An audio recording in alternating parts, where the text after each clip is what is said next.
Welcome to the intersection of technology, cybersecurity, and society. Welcome to ITSP Magazine. You're listening to a new The Hacker Factory podcast with hacker maker Phillip Wylie. You're about to discover what the role of a professional hacker entails, the different specializations it holds, and what it takes to learn and become one. Enjoy the conversation as Phillip and guests unveil the secrets of professional hacking, a mysterious, intriguing, and often misunderstood occupation. Knowledge is power, now more than ever.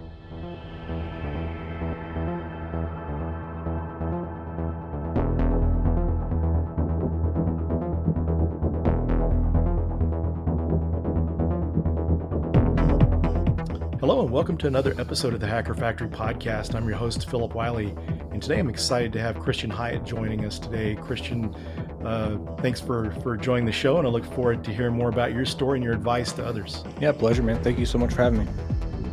So how's your week and New Year going so far? Good. Staying busy. Plenty of headlines to keep track on. Economy going up and down, so it's been interesting, but overall really good. That's good. It's good that you're faring well in this time in these times. I mean, cybersecurity, never sleeps, regardless of what the economy is doing. You got to stay secure. Yeah, that's one of the good things about like building a business in cybersecurity, like I have, or starting a career, is it seems like no matter what, there's a fair amount of stability, a lot of demand for the position, and it's kind of one of those things that companies have to do rather than like to do. So it adds nice stability to it.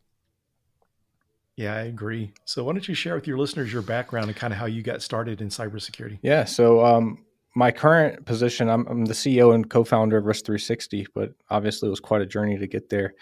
I started my career in public accounting, actually. I was one of the big public accounting firms, and like any big consulting firm, they saw cybersecurity as a marketplace opportunity. So they spun up a cyber arm, and when I joined the firm, I just wanted to get into consulting, whatever the heck that means, like I want to consult, I want to do process improvement. I didn't have a good sense for what that was, but there was a partner spinning up a cybersecurity niche. I thought that sounded fascinating. I had a technical background, an IT background, so I got roped into that project, did several cybersecurity projects, and then somehow earned a reputation internal to the firm as the cybersecurity guy. Like, hey, call Christian, he's out in Atlanta. He can fly wherever, do cybersecurity projects. So for the first 5 or 10 years of my career, I was just consulting, helping build programs, do security assessments, doing advisory work, which translated into me seeing a pretty big breadth of organization types and build them from scratch. So it was an awesome time. But in the back of my head, I always knew I wanted to start a business. I didn't care if it was a taco stand or a coffee shop or what it was, really. I just wanted to start a business. So I had a mentor that encouraged me to get my MBA. And so I did undergrad at University of Georgia, and I did my MBA at Georgia Tech. So if you're in the Atlanta area, if you're a UJ fan, you're not supposed to do that. But I went to Georgia Tech for my MBA, and I met another guy. I met my business partner there on the first day of class. His name is also Christian, which is how we met. We had name tags first day of class, and I was like, hey, there's another guy named Christian. That's an icebreaker. That's easy. So I sat next to Christian White. And then we spent the next 2 years kind of scheming on how we were going to start a business, throwing around different ideas.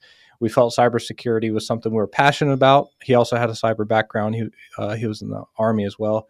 And took a leap of faith. I rejected a partnership opportunity at the big consulting firm. Took a leap of faith with one client that was enough to pay my bills for a few months, and who's still a client today, 7 years later. And just started building Risk 360, one client at a time, doing it sloppy, and then figuring out systems over time to try to build a business. And now my job's running Risk 360, being the CEO of that and hiring great people and trying to continue to serve clients. But that's the high points, I guess. That's awesome. So it started out with two of you. So how many people you have in your organization? Actually, this is a big month, a big week for us, because this week we'll pass 50 people.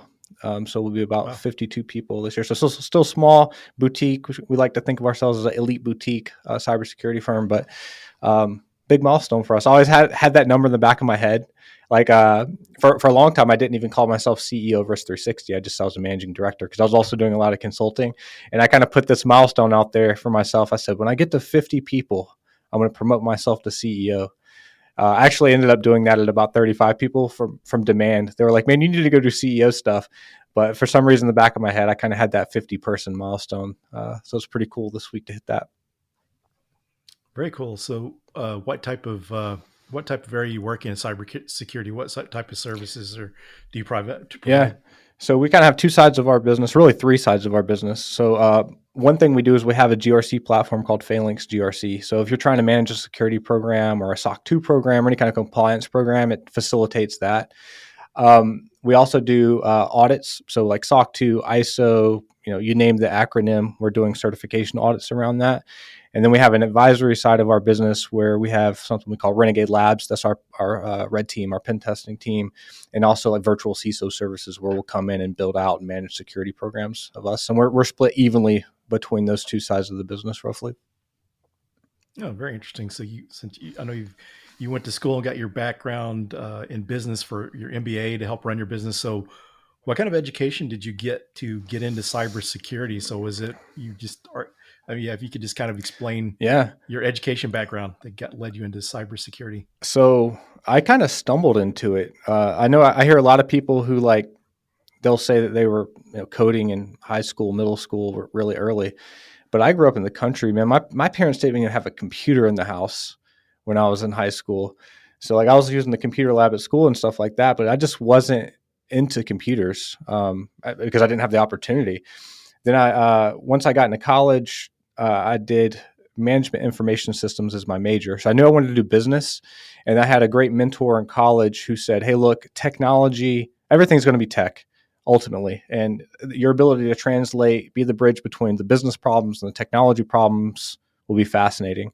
I took an intro class with him in college, Dr. Mark Huber at UGA, shout out to him. And I just kind of fell in love with it. I was like, wow, this is really cool. And then like a fish to water, I just started taking into it. Wasn't totally sure what I wanted to do out of college. So that's why I went the consulting route. And most of the technical skills I acquired was like on the job training. I remember I probably shouldn't even say this, like my first consulting gig. I remember we were doing some security work for Active Directory. And I just remember like not even really knowing what that was. Like I'd heard of it, but I had never administered anything. I didn't know anything about it. So it was just like watching tons of videos, self-study, spinning up an environment and playing with it and trying to figure out what all the permissions were, that kind of thing. And so like the first several years, it was just hyper self-study to get the technical skills that I needed. But what I did have from the business background was just that organizational context. So one thing that always came very natural to me was I understood that there was a business objective. Like there's something the business is trying to accomplish. There's a implementation, there's revenue, there's a problem they want to solve, and they've turned to technology or security to help facilitate that, whatever it might be. So I was always a natural translator between, I see what your business is trying to accomplish. That's why you need security, and that's how this all fits in. And that piece of context, I think, energized me to try harder on all the tech projects because I really understood the why behind putting in all the effort into the security piece of it. But technically, I was just self-studying. Obviously, I had mentors along the way, got certifications and things like that, but a lot of it really was self-study. It was brutal those first couple of years trying to get up to speed with everybody, but it paid off. It was good stuff.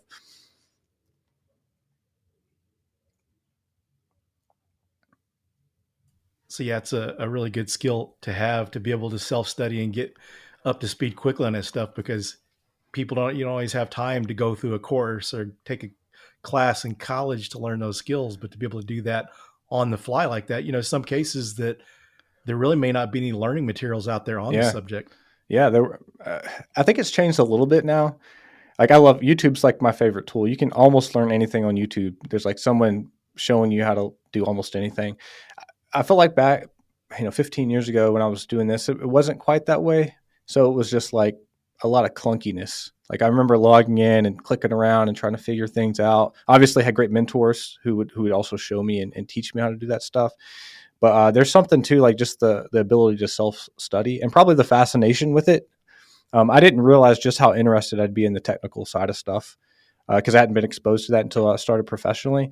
So the pure fascination of it gave me enough energy to dive in and keep moving it.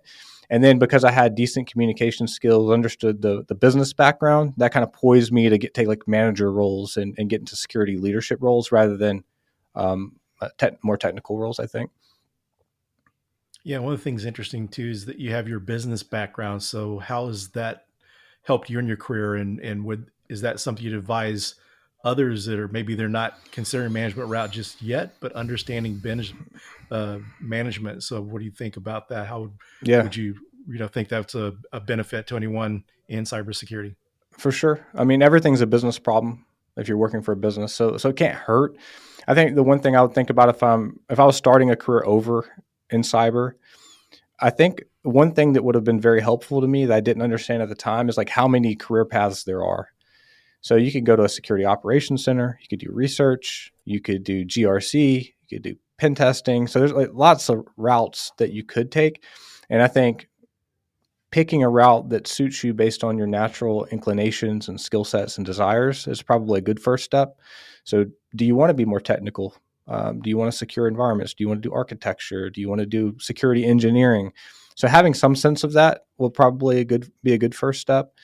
Um, and then that will kind of what kind of education do you need? Do you need a computer science background because you want to go that route, or do you want to go be a business leader like a CISO or even manage people? And I think the further you move up, at least from my experience, the further you move up in your career, the two skills that become most important are the business acumen and your ability to drive organizational change and have like leadership acumen. Um, so I would say, yeah, that business stuff is even people I know that didn't go to business school or anything, they definitely benefit from the business background or they acquired along the way and just kind of understand why the business is doing it. Because you're going to have to do things like request budget. So what's the organization's procurement process? How do I get money from them to implement these security tools? So whether or not you want to be technical or you want to be business oriented, if you move up in the organization and you start owning budgets and business problems, you're going to have to get that skill anyway. So I think it's definitely helpful. Definitely not bad to be able to understand how to communicate with the business folks. Mm-hmm. We had a guy on our team at a company I was a red team lead at that had a business degree. I think he had an MBA, and so usually most of the information collected for the board that the CISO would request would go through this resource, Mm-hmm. and he was doing a good job of be able to communicate that and give them the information they needed to present to the board. Yeah, the conversations I have with security leaders are rarely technical. The things that they're typically wanting, because they have a sense for what they want to do technically, so they don't need me on that too much. Often, just the water cooler conversations we're having is like, how do I get all the right people on board in the organization to do this thing I want to do? So it's like, how do I acquire influence? How do I tie it back to ROI? How do I navigate the business process? How do I tie it back to a business objective or value to the organization? So I have a lot of those kind of conversations, or it's more along the lines of how do I hire or find the right people to do hard things? So if they're trying to migrate to the cloud, it's like, well, how do I choose a vendor to do that? Or how do I hire a team and build a team who's capable of doing that? So at the top level leadership position, like, they're no longer in the weeds. It's probably helpful to have a working knowledge of that stuff so you can manage it, but it totally shifts to people leadership, organizational change, budgets, business conversations. So if anyone aspires to get to that level where they're managing teams, it's like a huge shift. It's kind of, what is it? The Peter principle. I don't know if you've ever heard of that, where you get promoted to your level of incompetence. So you're a fantastic engineer. You're the best in the organization. You get promoted to manager. But guess what? You have no management skills because no one's ever trained you on that. Like, how do you manage people? How do you drive change? And then you become incompetent. You have to learn a whole new set of skills. Our CTO, Kevin Ketz, one of the things he told me that I really liked is he said, getting promoted to management isn't a new job. It's a new career. Because that's like almost a totally different set of skills that you need. And I never thought of it like that, but it's true. So one of the things we've done at Risk 360 is we basically have a consultant role, and then you hit the management ranks. So from senior consultant to manager, we do something called the Journeyman Program. And it's this year-long program that we do with people where they have an opportunity to do some self-reflection, then they can develop some skills, they get some formal training, just to train them on basic management skills. Like, how do you do an effective one-on-one? How do you do decision-making? What does coaching look like? How do you do performance reviews? We've been doing that for a couple of years now. And when we first started it, I didn't know how that was going to go over, if it was like a needed thing. It seemed like a good idea, but I wasn't sure how it would pan out. But that's like by far our most popular program. Everyone loves doing that thing, and it's paid off big. Yeah, that makes sense because, like you said, management is a totally different skill set than being a practitioner. You could be the best practitioner in the world, but doesn't relate to being a good manager. Yeah, not necessarily. I mean, obviously it helps because you can coach, you can give pointers, you have credibility, which is huge. But ultimately, it is a different career. Yeah, it's kind of like the difference between being a team lead and being an actual manager and leader. Yeah. Yeah. For engineering, that's a great point. We have an engineering team that works on phalanx, and that's also a big jump. It's like, you go from knowing it's almost you go from being the best at your job to the worst at your job. You know what I mean? It's like, I know everything about how this app was built. I know how everything's connected. I'm this me, but now I got to go lead everybody. And that's a totally different muscle to work. Yeah. One of the things, kind of talking about, communication with the different business units and so forth, and management.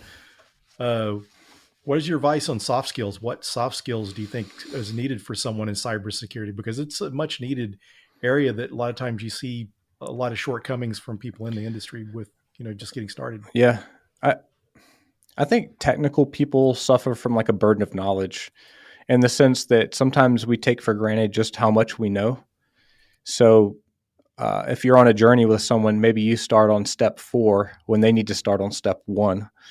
So how that translates back to skills that people need, I think one skill people need is just patience and grace with people, like a willingness to explain it to them and take them on that journey with you. I think empathy is really important. Like, for example, when we go to do pen tests in our labs group, sometimes we're ready to get to business and talk about how to get access to the environment, that kind of thing. But the CTO or the engineer on the other side of that is afraid for their job. Like, they have no idea what we're going to find. They're thinking might even get fired. So often it's just slowing down and being like, look, man, we're going to tell you every step of the way what's going on. We're going to make sure that we don't take your environment down. And it just takes a certain amount of empathy to get them comfortable. And I see security people miss that out. And then just driving organizational change. So, for example, one of the things we work a lot on is taking decisions slow. So if you're in a large, complex organization, like, often you have to socialize ideas with a lot of different people before you can act. And sometimes that creates frustration for a security professional.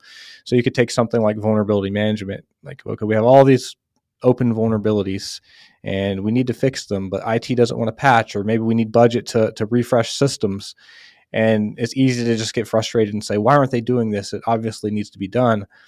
But what might need to happen is a year of socializing those ideas, communicating what the risks are, what the benefits are, talking to the right people, getting them to put it in their budget for next year so it's easier and less painful for the organization. So I think that combination of just communication skills, patience, willingness to drive organizational change is like a superpower for a security professional if they can develop that muscle and work it. Yeah, I can't emphasize enough the patience thing that you mentioned, because I used to work with, actually, technically one of my first security roles, although it was providing tech support for a Linux-based appliance that was used for Checkpoint, Firewall 1, and VPN 1. And this guy was super sharp, but my gosh, he would just snap on the phone with customers, just yell at them and berate them on the phone. And this guy was super sharp, but as far as people were paying attention, they wouldn't want him on the phone with customers, and that's kind of hinders your career, if you're going to advance, if you can't be patient. My business partner is a West Point grad, so he was a captain in the Army, and so what I have found is the Army has like words and systems for a lot of stuff that you encounter in the business world. So I just love that he has an acronym for everything. But one of the things he taught me was how to think of level of initiative, and basically there's 3 levels of initiative. The lowest level of initiative is you do what you're told. So your manager tells you to do something, you do it well. That's basically table stakes to keep your job. And I think most people fall in the trap of thinking that they're performing well if they do everything they're told. But that's actually the lowest level initiative. The second level initiative is you ask first, then you go act. So maybe I say, Phillip, do you mind if I do this? This is what I'm thinking. I go do it. But ultimately, I'm forcing your hand to make the decision on my behalf. So you're spinning cycles and RAM on making that decision for me. But that's better. That's better than only doing what you tell me to do. But the level of initiative you actually want to be, if you want to get promoted and you're like up and coming in your career, is acting and then informing your boss that you did it. So, hey, I did the analysis. I did this thing, and here's how it went.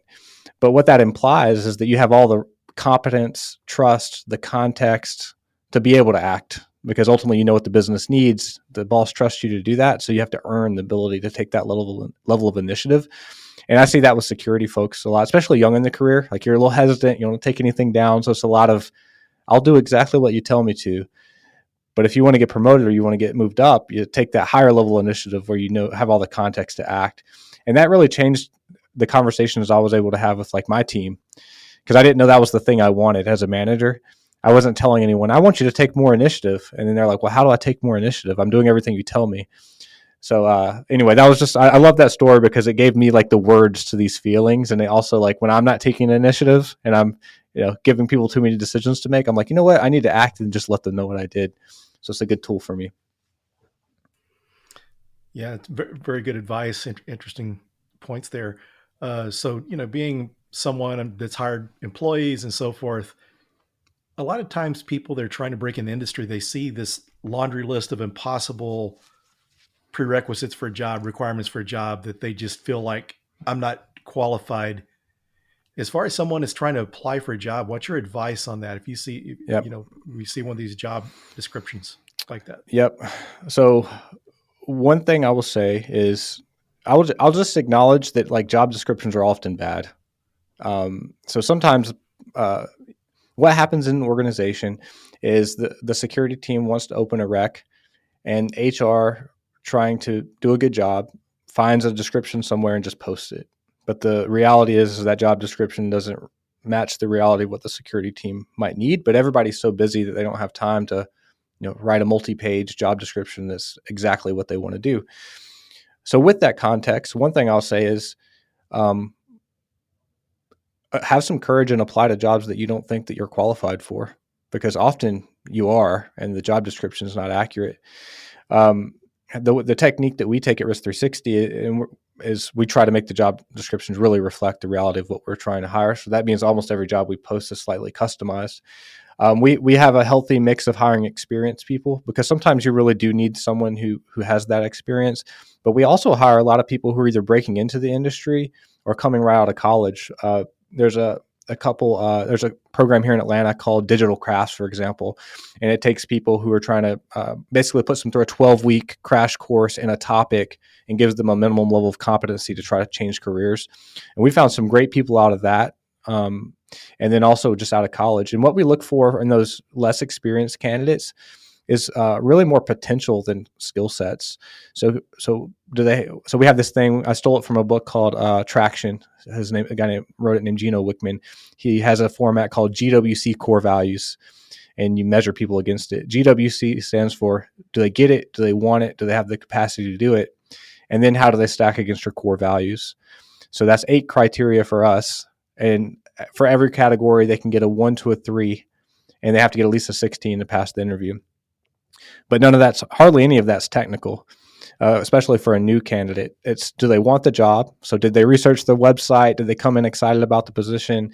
Do they appear to have the capacity to get up to speed with the appropriate training?